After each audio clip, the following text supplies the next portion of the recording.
کیا آپ کو پتہ ہے کہ ایک اچھے سچے مومن کی کتنی خوبیاں ہیں؟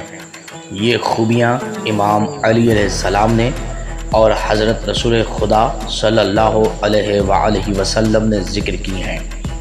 اللہ کے عظیم رسول نے فرمایا، یا علی، ایک اچھے سچے مومن کی 8 نشانیاں ہیں۔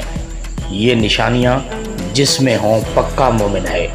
نمبر 1، آزمائشوں میں بھی باعزت رہتا ہے۔ نمبر 2، مصیبتوں میں صبر سے گزارتا ہے۔ نمبر 3، آسائش اور آسانیوں میں رب کا شکر بجا لاتا رہتا ہے۔ نمبر 4، اپنے رب کی طرف سے جتنا رزق حاصل کرتا ہے اس پر راضی رہتا ہے۔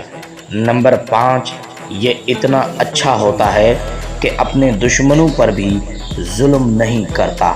نمبر 6، محبت کرتا ہے، دوستی کرتا ہے۔ یہ مخلصانہ دوستی کرتا ہے۔ اس کی دوستی لالچ اور غرض کی بنا پر نہیں ہوتی۔ نمبر 7، یہ محنت و مشقت میں رہتا ہے۔ نمبر 8، یہ لوگوں کے لیے اذیت کا سبب نہیں ہوتا بلکہ ان کے لیے راحت و آرام کا سبب ہوتا ہے۔